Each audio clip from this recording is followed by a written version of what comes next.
having Mehmet Bachaka here to talk to us about formal logic to complement the more informal things that I've been annoying you with. This will be more precise, less annoying. And take it away. Okay, so here's a quiz. Trish is going to pass this out. Yay! But we're not doing it right away. You have it the whole time.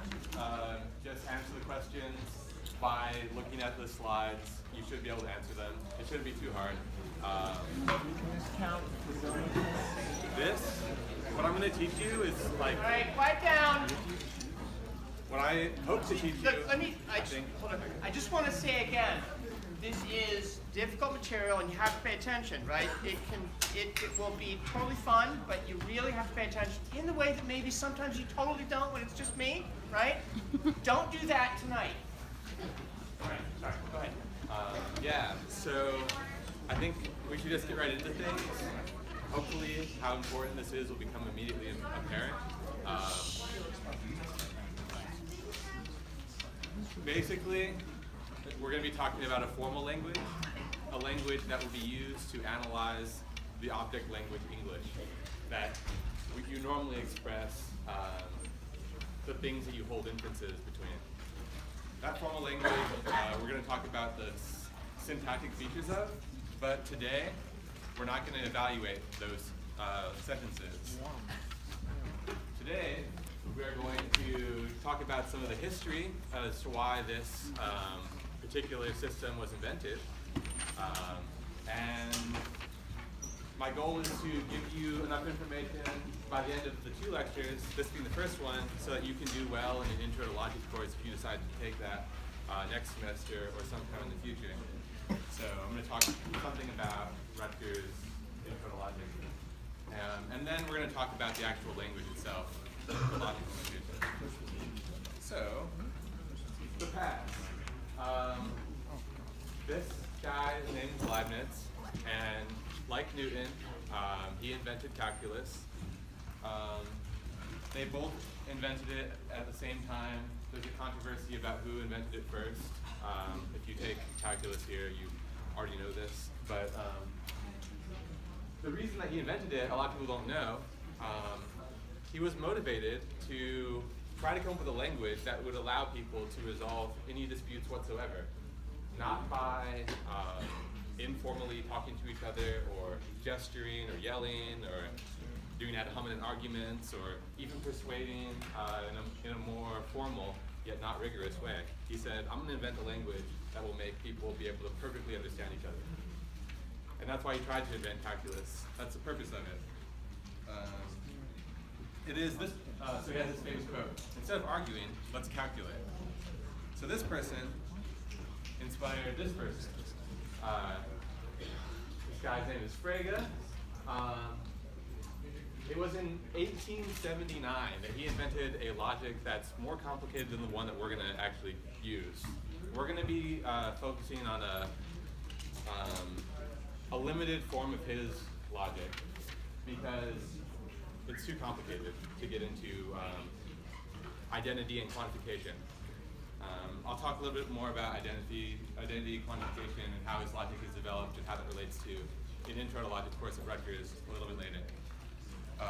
But his major work, like the milestone of intellectual achievement, is called the Begriffsschrift. And that roughly translates to concept script. So a lot of people think this person is I don't know, one of the most important people in Western philosophy, certainly very important for the development of classical logic, and I'll just leave it at that. Moving on. That person knew some other people who were his contemporaries at the time, and these people are Bertrand Russell and Alfred Whitehead. Whitehead was a professor at Harvard of philosophy, and Russell worked at Cornell, and Russell's biggest student was Wittgenstein, so you can see a tradition of important people caught up in this, trying to figure out a formal language, trying to figure out a rigorous formal language. The book that these two people wrote together is huge. It's called Principia Mathematica.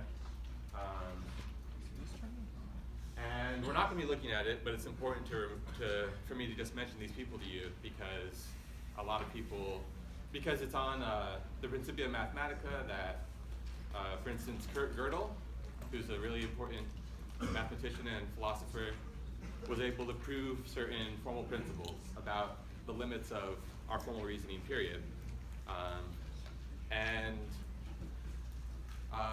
There are certain paradoxes that arise in Frege's logic, at least the way that it's traditionally taught, that are due to Russell, and reasons why you may want to not use the logic that we're going to talk about in order to get away from those paradoxes. I'm not going to say more about that. I just wanted to mention these people for historical reasons. So here we are. What we're going to do is learn the syntax and semantics of a logical language less complicated than Russell's Principia Mathematica, even less complicated than Frege's Begriffsschrift. And if you learn this, then you will be able to do well, I think, in any Intro to Logic course. If in the course of these two lectures you take away the syntax and the semantics of this simple language, then yeah, you'll be so far ahead of most students. That's what I think, and I hope that's true. Maybe I should say something about, I've been a logic tutor for people doing Intro to Logic for like 2.5 years, 3 years. So I've seen a lot of the variety of the way that logic is taught at Rutgers. So what I've tried to do is make a simplified introduction to logic that will help all of you get ahead, essentially. A little bit more on the history.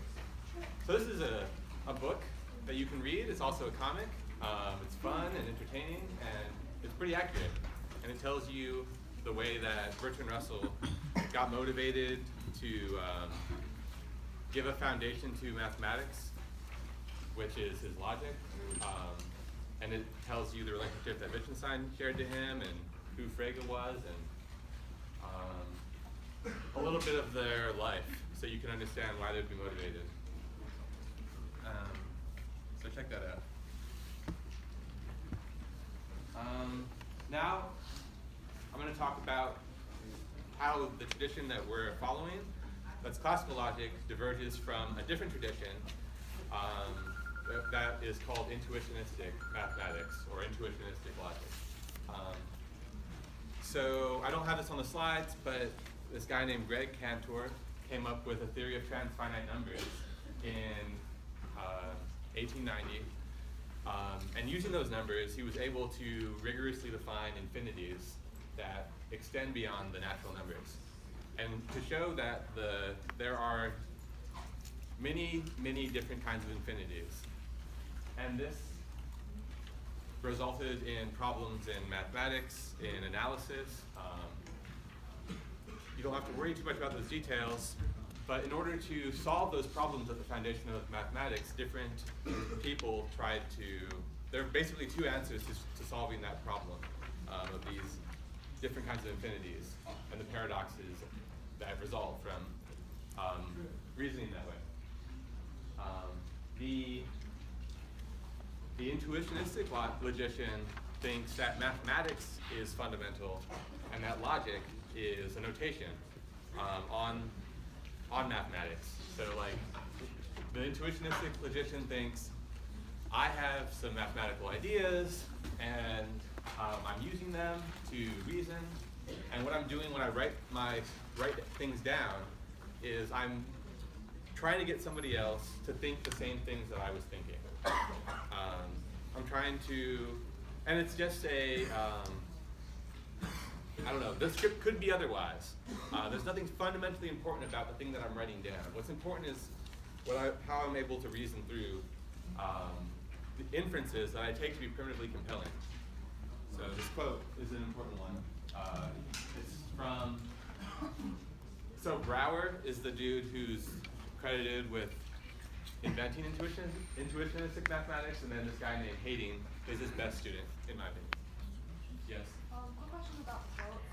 He's arguing that it's been principle in conflict a set of system of formulas that would be equivalent to intuitionistic mathematics. Where is he coming up with this like conception? Is he just like using this as an assumption, or is he using this as like something to preserve? Okay, so the question, well, let's just go through the quote once, and then I'll reiterate your question, and then I'll answer your question. So the quote, this is a quote of Hayden, Brower's student. He says, intuitionistic mathematics is a mental activity, and for it, every language, including the formalistic one, is only a tool for communication. It is in principle impossible to set up a system of formulas that would be equivalent to intuitionistic mathematics. For the possibility of thought cannot be reduced to a finite number of rules set up in advance. Because of this, the attempt to reproduce the most important parts of formal language is justified exclusively by the greatest conciseness and determinateness of the latter vis-a-vis ordinary language. And these are properties that facilitate the penetration into the intuitionistic concepts and the use of these concepts in research. So then she asks this question, where is Hayden getting this idea of intuitionistic mathematics to think that it can't be reduced to a formal system? And the answer is that he's getting this idea from Brower. Brower's, I have other quotes, but Brower is the person who thought that mathematics is primarily in the head, I guess you can think, and a logic or some formal notation or a concept script that's out there in the world will only approximate those inferences that are happening in the head. But isn't mathematics like calculations, like as agreed upon by like us as a society? Because like when we do 1 + 1 or 2 + 2, we're saying this quantifies 1 and this quantifies another 1, and then you're adding them together, and this is a function that we created because of this language. So how can you have intuitionistic mathematics if mathematics itself is just another way to it's like a formal language to quantify things? So your question presupposes a certain understanding of mathematics that is, it's going to be engendered in us today because we, whether you've known it or not, have grown up in the tradition of formalist interpretation. So this is one. This is what we're going to be explicating in to make more precise. I'm going to try to give you the syntax today. So basically, what we think today is that mathematical principles, or at least the majority of people think that mathematical principles are something that you discover, that are in the world, that are always true, and that do not depend on who's thinking about them. It is the tradition of classical logic that answers the question, which comes first, mathematics or logic, that logic comes first, and then is able to say that the logical principles really capture all and only the inferences that are permissible in explicating both what the numbers are, how to analyze the numbers, and for every field of mathematics. So essentially, your question presupposes that logic precedes mathematics, and Brower or Hayden or one of the people, Kolmogorov, one of these people would say, well, no, mathematics really is, it's not like that. It's a very creative endeavor that, the way that I go about mathematics may be different than you. And attempting to figure out how our notations differ is immaterial to what mathematics really is. But yeah, so I wanted to give that like meta thing on where we are. So Frege, this is a quote about Frege. It's from this book called From Frege to Gödel. It's a really cool book, but in introducing the Begriffsschrift, I forget the author's name, Van Heijenoort says, in distinguishing his work from that of his predecessors and contemporaries, Frege repeatedly opposes a lingua clerica to a calculus ratiocinator. Those are Latin words I can't pronounce, but those are Leibniz words. He uses these terms suggested by Leibniz to bring out an important feature of his language. In fact, one of the greatest achievements of his Begriffsschrift, in the pre-Fregean calculus of propositions and classes, logic, translated into formulas, is studied by means of arguments resting upon an intuitive logic. What Frege does is to construct logic as a language that need not be supplemented by any intuitive reasoning. That should feel familiar about what it's like to reason with mathematics today. Though you don't know any logic yet, it's going to feel familiar when you're using the formal system that he developed. All right, to the present. So I guess the first thing I want to say is that if you take Intro to Logic and use this stuff to do well, not all 201s are created equal. And that may be surprising. I found that surprising when I was tutoring it, because you would think that there could be no variation. But yeah.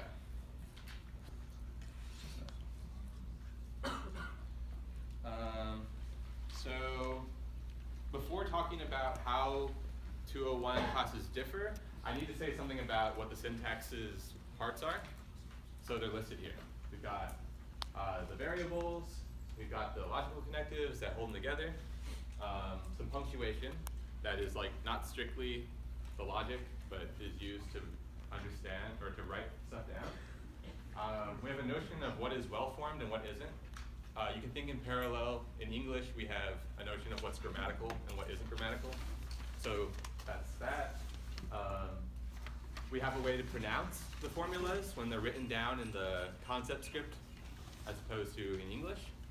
And then we have a nothing else clause that closes the formulas, that limits them, that makes well, there are properties we can discuss next class about why to have that feature. I think that it's worth talking about some of the general features, but maybe when we talk about the semantics. Now, so let's get to it. Oh, this is bad. There we go. So these are the variables. We're just going to call them P number, and there can be an infinite number of them. So, yeah. Each of these P's stand for sentences. We're doing sentential logic, so the fundamental unit of meaning is the sentence. And yeah, somebody, yeah. Wait, is this still classical logic, or is this just separate? This is classical. This is classical, and Okay. what makes all classical logics the same or like connected is on a slide a little bit later. So we have these propositional variables. They stand for sentences. The fundamental unit of analysis is the sentence. And what else? Now, okay, it's on this slide. So what makes all classical logics classical is that they accept this principle called bivalence about them. And in the words of Frege, I may make a quote, which is, give me the true or give me the false, but nothing in between. That means that every sentence is either true or false, and it's not undecided, it's not indeterminate, it's not both true and false, it's not, no, there are more options, but this is what makes classical logic what it is, that the fundamental unit of analysis ends up being always mapped to the true or to the false. And we represent this fact. In some classes, in some 201 classes, you represent the fact that a sentence, one of the propositional variables is true or false with a T or an F, but we're just going to follow computing. If you're in a computer science class, then they're going to teach you that you give a 0 or a 1, because then you can represent things in binary. So we're going to use 0s and 1s. And what this means is that any formula in our notation, no matter how complex it will be, will ultimately have only one value that is the output of the function. It will be either 0 or it'll be 1.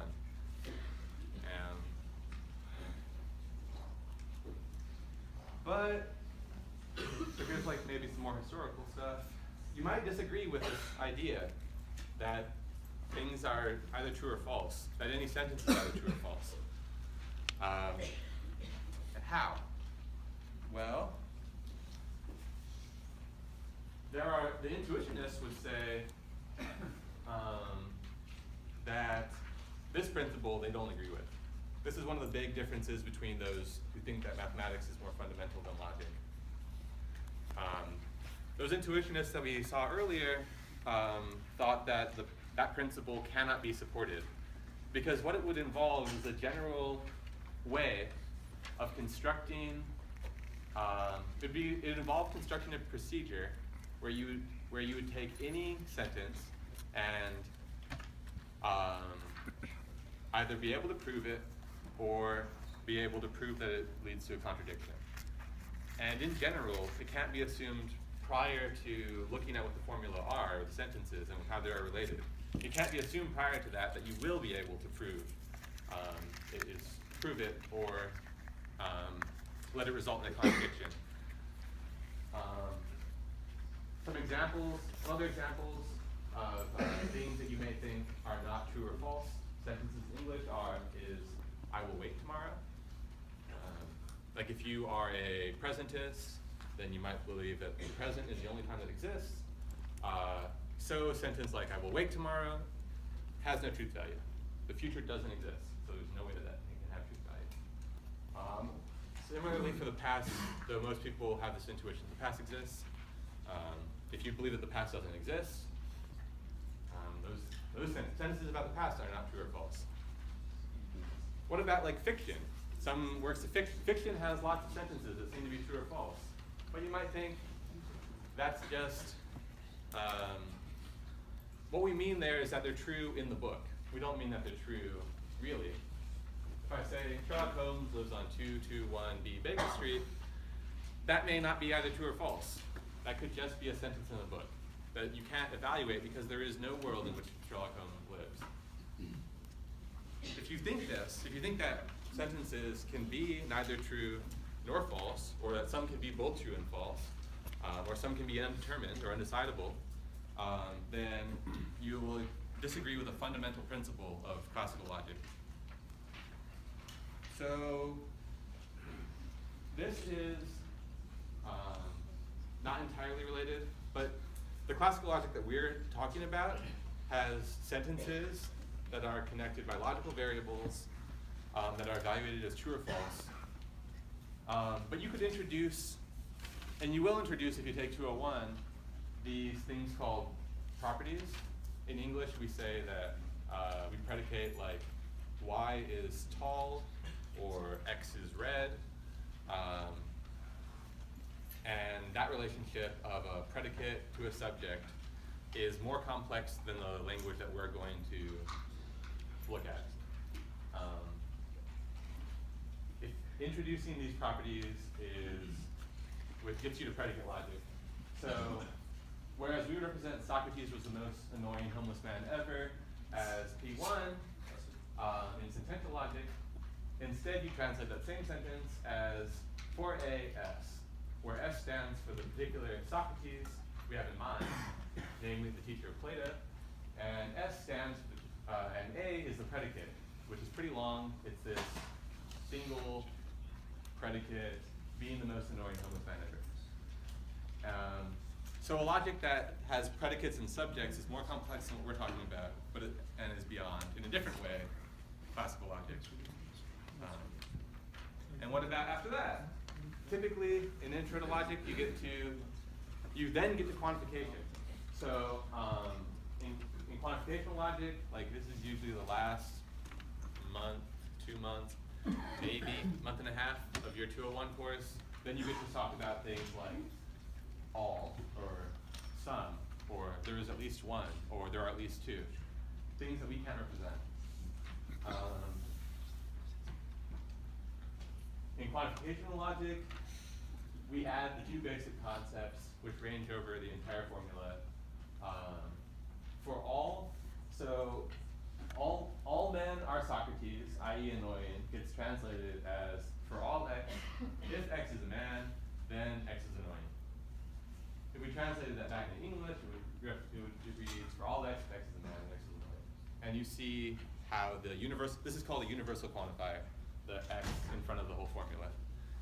But we're not doing that either. It's too complicated. Do something simpler. Got ahead of ourselves.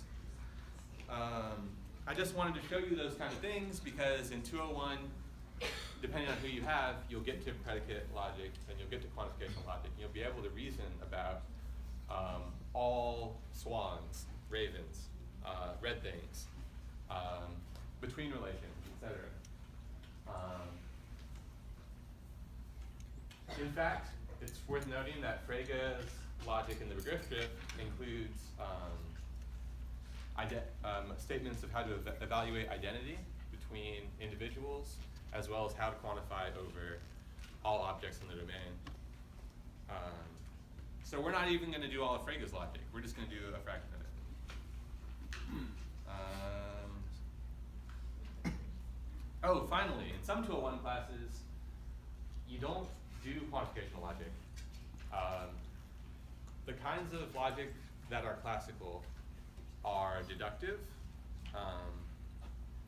meaning, for our purposes, that you don't need to know anything about the meaning of the things contained within that are being related by the logical constants. You just need rules of inference that you always apply, and you get a result. When you think about probabilistic reasoning, and you will in some 201 classes, then it becomes possible to say of a sentence that it has a value, a real value between 0 and 1 that you assign to it. So one way to think about that is 6 out of 10 times, or let's say like 9 out of 10 times, this is brown. Or for any sentence that you think can be true or false, they're going to allow you to deal with these percentages. We're also not going to do that today or next lecture. So then back to the properties. Oh, so this is the third part now. So now we're actually going to talk about what the syntax is. To get a better idea for, once you know the syntax, then it will make sense when I say this is an inference rule, this is an inference rule. When we define validity, we'll be able to make sense of that inside the logical language, as opposed to just talking about it in English. And what's really cool about this is that you don't need to know what any of the sentences mean. All you need to know is if they're true or false. So, no more subjectivity. Yay!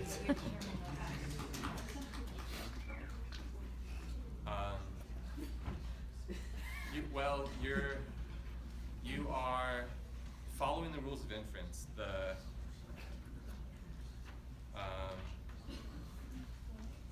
It's a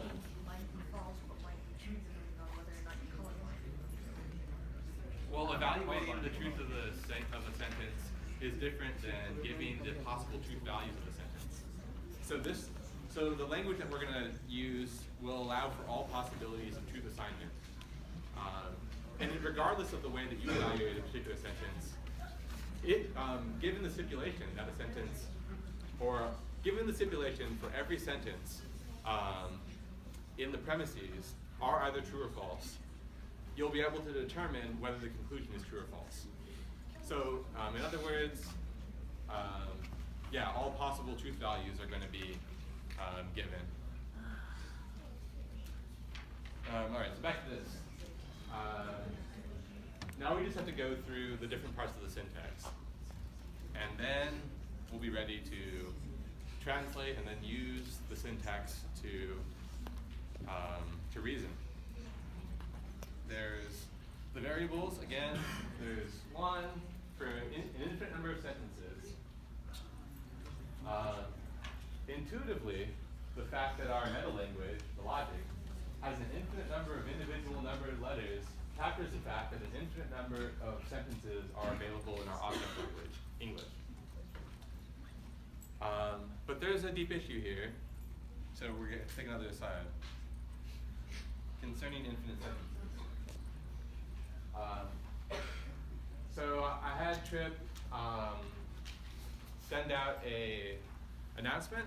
If you go to Sakai, you can read an article by Scott Soames that tells you in good detail what Russell's logical system is, and it will give you the argument I'm about to give you.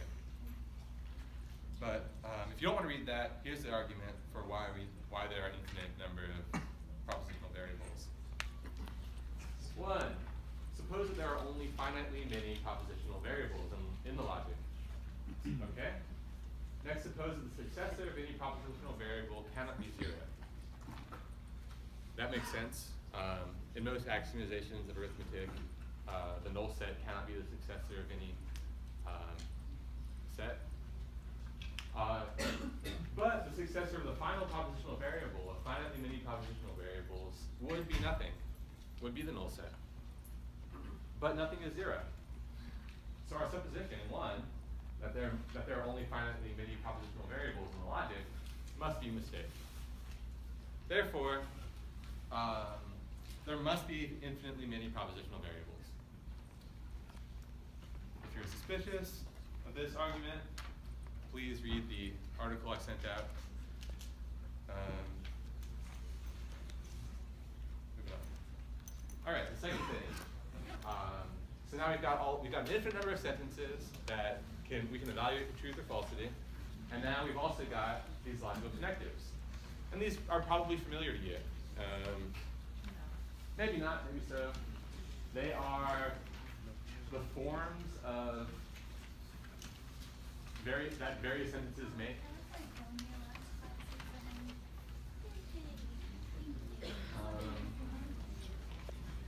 So the logical connectives are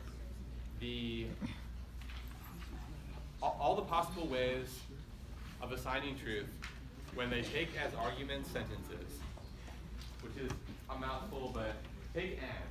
And is a symbol that holds between two sentences. We're not going to evaluate these to determine what they would output as a function, because that is the semantics. Right now, we're only concerned with what the notation looks like. And what it looks like is these symbols represent these logical ideas, A and B, A or B, if A then B, not A, and A if and only if B. So those are logical connectives. An interesting fact, even though you'll be given all of those connectives in most 201 classes, is that you don't need them. You can prove that rather than having all of those 5 that we mentioned, you only need 2. You need either negation and disjunct, or you need conjunct and negation. And those are those symbols, conjunct, disjunct, negation. And our intuitionistic friends who believe that mathematics underlies logic and not their inverse, if you look at their formal notation, it is not possible to do the same reduction. You need all 5 of the connectives. Maybe we can prove this next class, but I just wanted to let you know that. All right, now we got some punctuation. This goes outside of our formulas. This should look really familiar since you use it in English. I guess the parentheses here are not our English parentheses, but they're also not in the logic. They're just something that we use to, when we construct well-formed formulas, which we're about to get to. Which is, so how do you put these variables, logical connectives, and punctuation marks together? Enter well-formed formulas. A well-formed formula is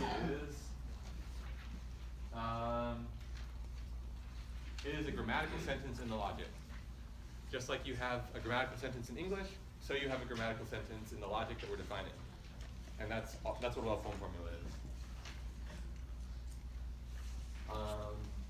Also, a single variable that has a definite referent, like P1. If P1 is the formula that stands for Socrates resembles a gadfly, that will be a well-formed formula. All right.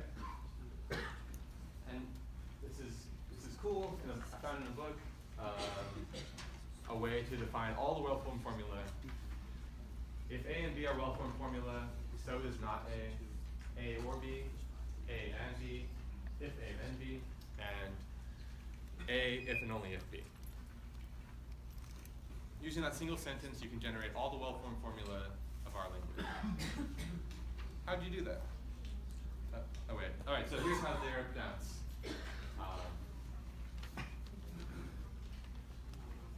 Not A. It is not the case that A.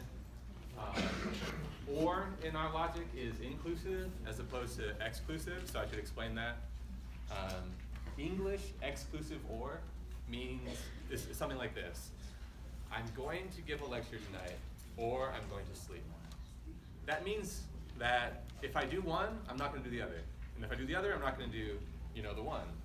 And that, but also in English, we have, suppose that you're at a dinner party, and you're eating some food, and then you want some fruitcake, and you also want some punch. It would be weird if somebody said you can have fruitcake or punch, because you can have both. That inclusive or is the one that we mean here. In terms of what that means for the truth of the connectives, we can understand when we talk about the semantics or how to evaluate these when we assign truth to them.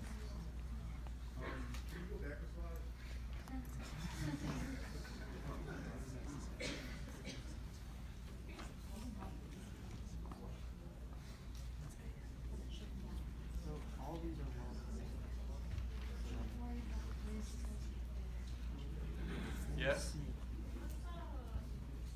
This is not. Hold on 1 second. If you look at the quiz, the answer to your quiz will be possible to come to after looking at the next slide. All right, what about this?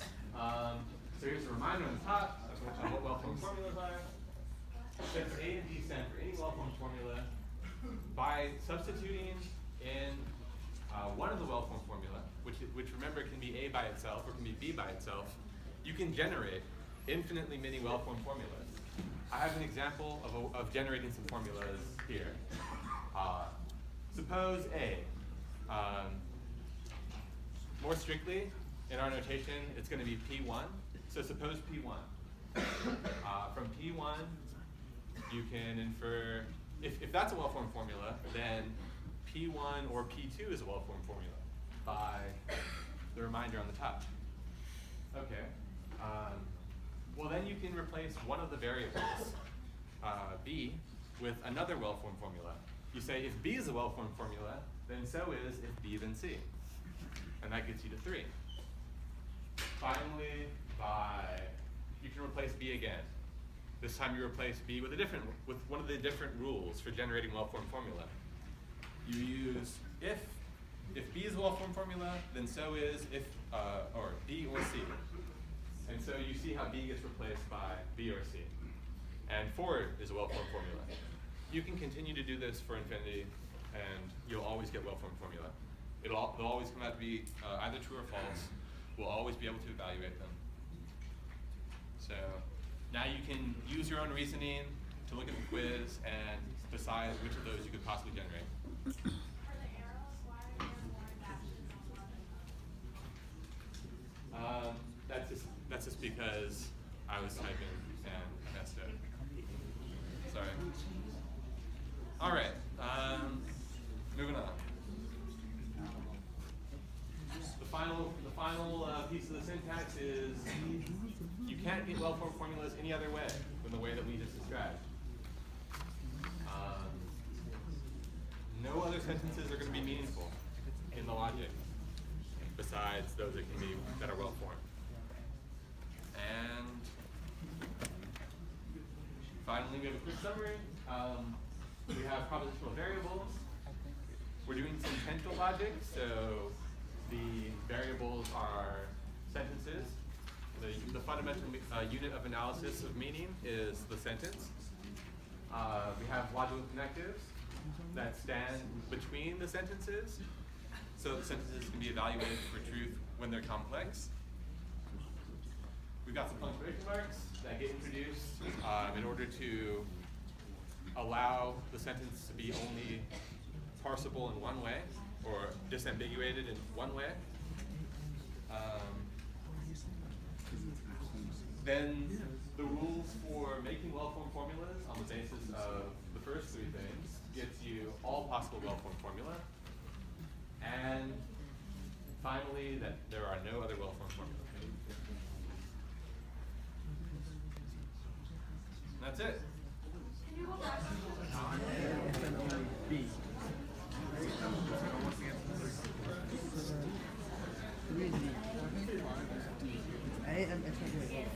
Yes.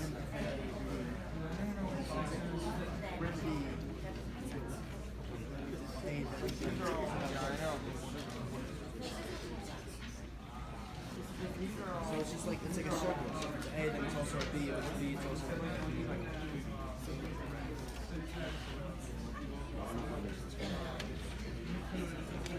I think maybe